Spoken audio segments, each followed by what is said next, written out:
December of 2019 started out like every other December for Zoe, Alec, and Tyler. They had a concert on December 6th that they went to, an awards banquet on December 14th that they went to, and then everything changed. Sometime between December 14th and December 18th, the defendant took each one of their lives. You heard testimony from 911 operators at the sheriff's office, and you had the opportunity to hear some pretty pleading calls from the defendant's own sister asking for somebody to please go check on the well-being of the family. The first call was on December 29th, and she told law enforcement the family's been sick because that's what she'd been told. They couldn't speak to the family during Christmas because they had the flu. What you learned later is that that was the defendant telling the family that everybody was sick. The defendant was using Megan's phone and Tyler's phone and Alec's phone to tell everybody in the family that they were sick, that's why they couldn't talk to them. But something in the defendant's sister did not sit right.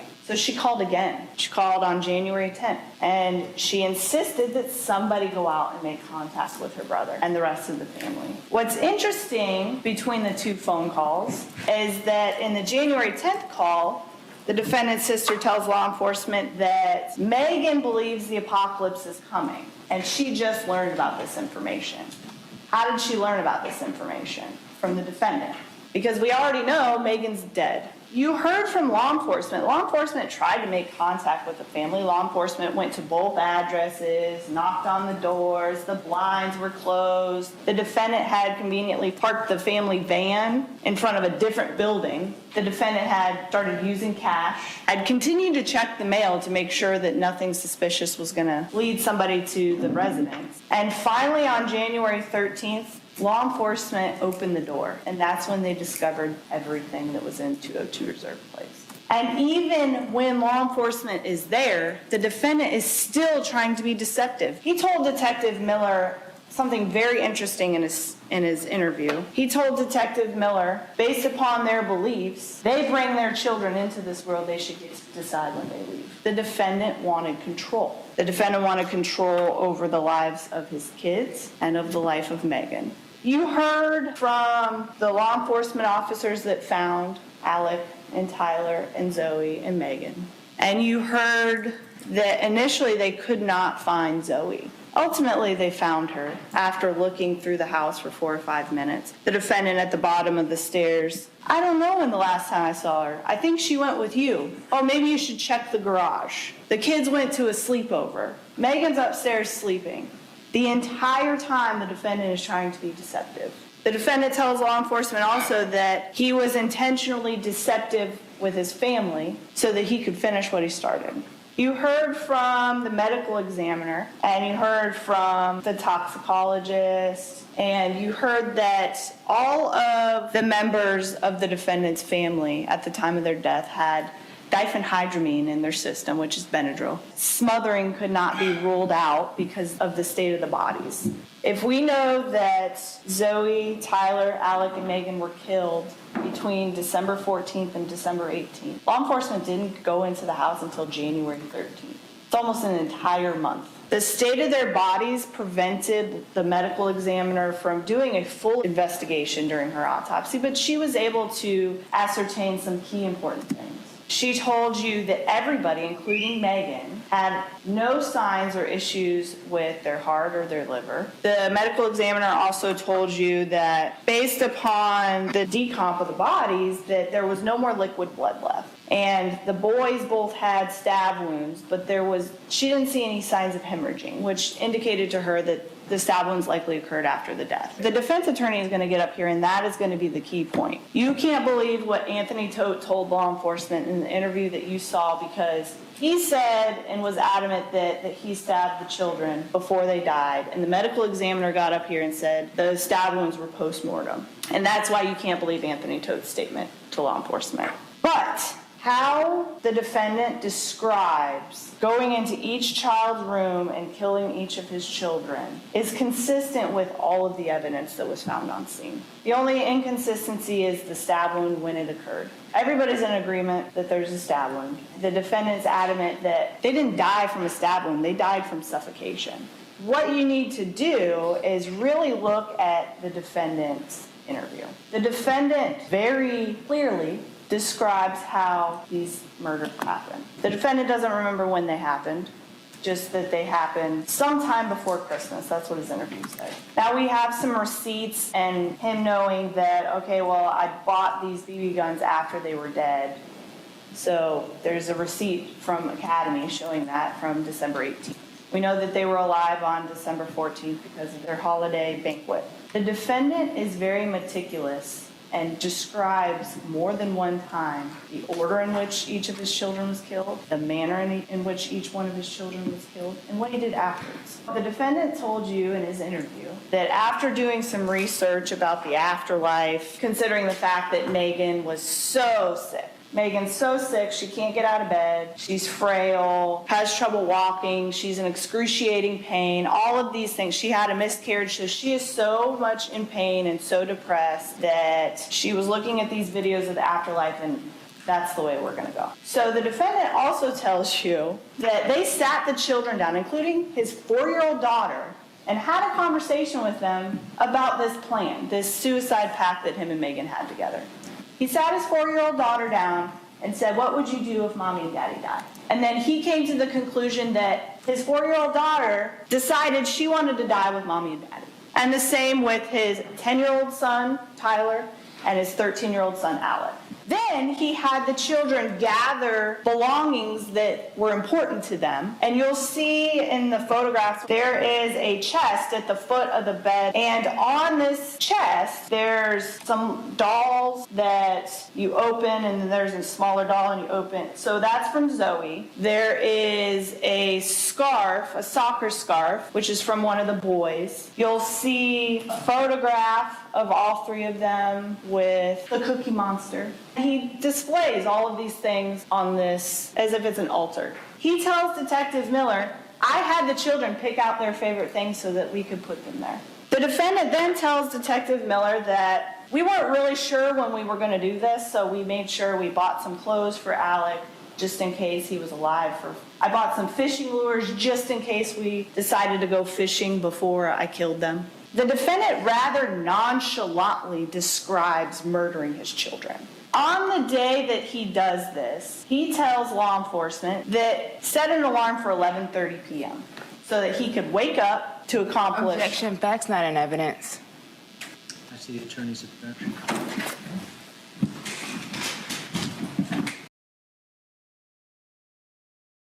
Specifically, the defendant said, woke up at 11:30 at night, we set the alarm for 11:30 at night, and got up out of bed, and it was Zoe first. That's what the defendant said to Detective Miller.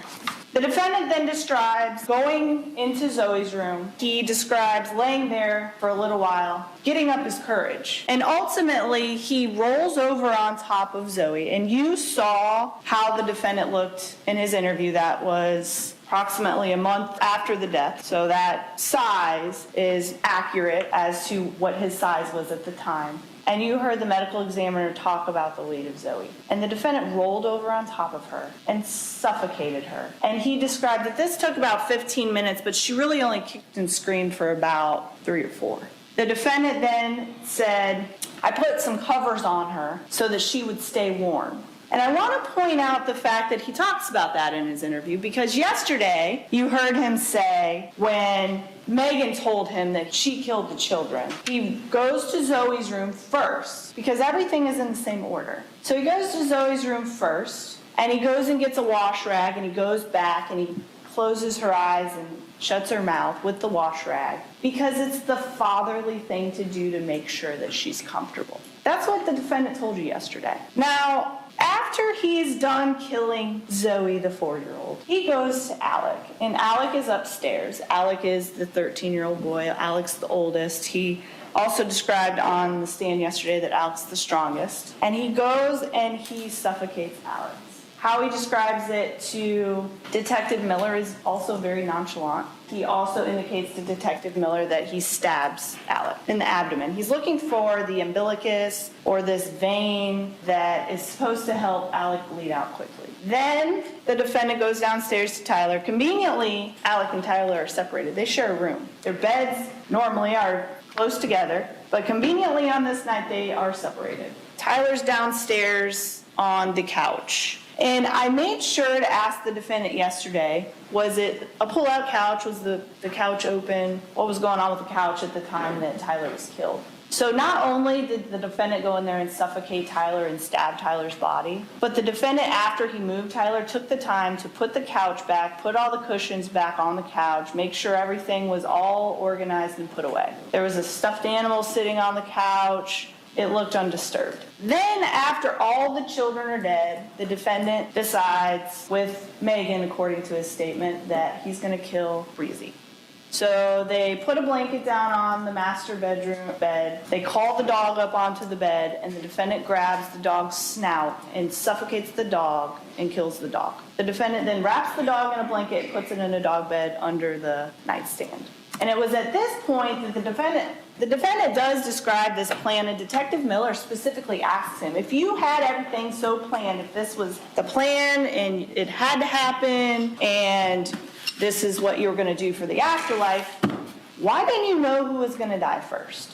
The defendant then tells law enforcement that Megan stabs herself, not once but twice. And there's a bit of time between each stabbing where they're laying in bed hoping that Megan's going to bleed out and die. The defendant is very detailed in describing everything that happened between each stabbing. The defendant says that Megan was getting aggravated because it wasn't working. She was chugging Benadryl. She was chugging wine. She was taking Tylenol PM. She was doing all of these things in an attempt to kill herself. And you heard from Dr. Nora yesterday that none of the stab wounds were fatal. Ultimately, the defendant takes a pillow and puts it over Megan's head until she dies. Now, something that I want to point out to you about his testimony yesterday, because the defendant says yesterday that he came home, Megan said she killed the kids, he went and checked on each kid, then Megan stabbed herself. At some point, he's given her CPR. You heard from the medical examiner that the stab wounds weren't fatal. He jumps into CPR. He says the cell phones are hidden, but he doesn't call out for help. He doesn't try and get help. He describes the situation that he just comes home and all his children are dead. It's morning. And when I asked him specifically, well, did you go to a neighbor? Did you try and get help? He says, well, we live in a snowbird area, right? It was December. This would be prime time for everybody to be at their houses. It's the morning. It's unrealistic to believe that there was nobody there. Also, something that's very interesting about what the defendant told you yesterday is how he described Megan. When the defense was questioning the defendant was very emotional describing Megan. He was describing himself as a very loving and devoted husband. He would do anything for his wife. And it made him choke up as he's describing this to you. And he was very detailed, used a lot of adjectives, but you also got to see a different side of the defendant yesterday. The defendant did not shed one tear when I was talking to him. In fact, he was pretty angry with me. And I had him describe going into each child's room and finding his children dead, something that he did not talk about on direct examination. And he was just angry. And something else that I'll point out to you is he described himself as this loyal, I'll do anything, I'll take the blame for Megan man. But something very interesting that he said is Megan killed her kids. Megan killed her kids. Not our kids, not my kids, her kids. And something also about what he says, because he kind of changed his statement. And the judge is going to tell you, you have to look at the defendant's statement yesterday, just like you would every other witness. You have to weigh what he said with the other evidence that you have in the case. You also have to weigh his statement within it. Is his statement consistent with the evidence? Well, we know it's not consistent with what he told law enforcement. So some of the things that he told you yesterday, he told you when he had first got home, Megan's shirt's covered in blood. What happened? He just came out of the bathroom. What happened? And he runs and he checks on Zoe. Megan just told him, I killed our kids. This is why, because the afterlife, and she's trying to explain to him, and she's following him around because miraculously on this day, she was pain-free. Every other day of her life, she was in enough pain to kill herself and her children, but this day she was pain-free. So she's pain-free, running after him as he's checking on his children. He runs past Alex's room to Zoe's room because Zoe's his princess. That's what he said yesterday. He sees Zoe and goes to the bathroom, gets a washcloth to close her eyes. Meanwhile, he's been told his other 2 children are dead. He doesn't go from child to child to child. He takes the time, he goes to the bathroom, gets a washcloth, wets the washcloth. He tells you yesterday, well, I didn't have a chance to wet the washcloth between each one. Does that make sense to you? Something that's great about being a juror is you don't have to check your common sense at the door when you come in. You get to bring it back with you in deliberation, or you get to bring it in here. The defendant says after all this, Megan's following him around, and he tells her, I just want you to get help. I'll take the blame. I just want you to get help. Because he's got to explain why he told law enforcement he did it.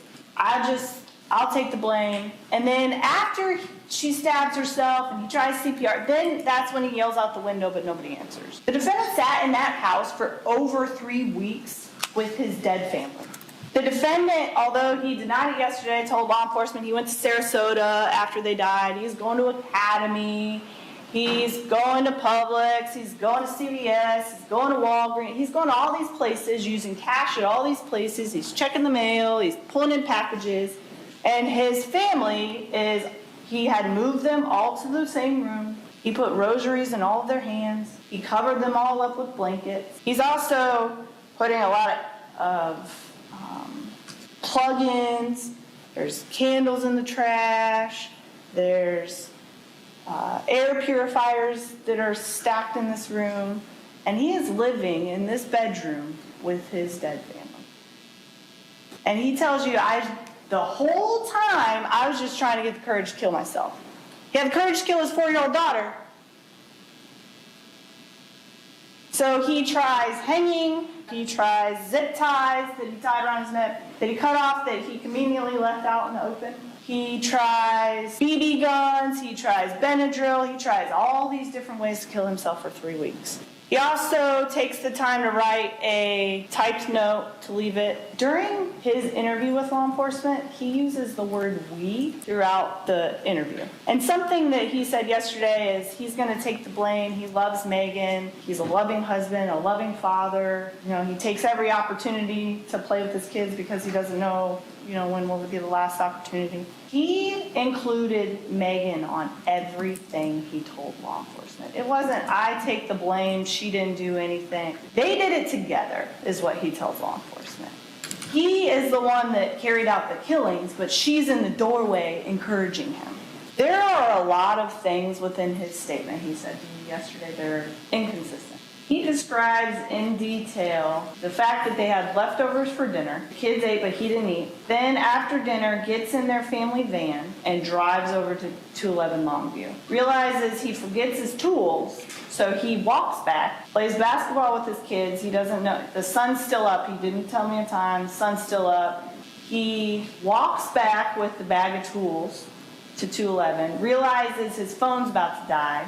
So he sits in his van and charges his phone. But when I specifically asked him if he had a phone when he found out his family was dead, he said, well, I fell asleep in the van, but the van wasn't on, so the phone didn't charge, and I didn't know the phone didn't charge. When you plug a phone in, you know whether it's charging or not. And the defendant wants you to believe that he slept an entire night in this van with it off. So the defendant wakes up. He realizes he's late and he's got to get back because he doesn't want his wife to be mad because he's got to do these physical therapy moves on her. So he rushes back, but he leaves the van there and walks back.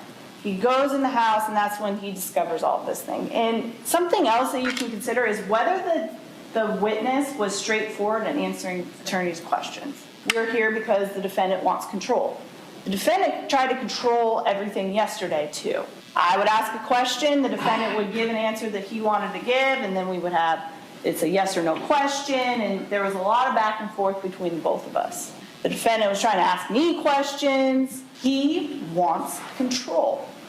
The state's burden, as the judge told you, is beyond a reasonable doubt. The judge told you that it's not a possible doubt, speculative doubt, imaginary forced doubt. It's a reasonable doubt. How you can find a reasonable doubt, if there is one, I submit to you that there's not, is the evidence, a lack of evidence, or conflict in the evidence. The conflict in the evidence comes from what the defendant told you yesterday. Because obviously he gave one complete statement to law enforcement and a completely different statement to you in court yesterday. So you're going to have to decide which version you believe. I submit to you that what the defendant told law enforcement makes the most sense in this case. The defendant took the life of Zoe. He then went and took the life of Alec, then Tyler, then the family dog, and then ended with his wife. And now we're here. The state's confident that you're going to return verdicts of guilt in this case. Thank you, Ms. Monroe.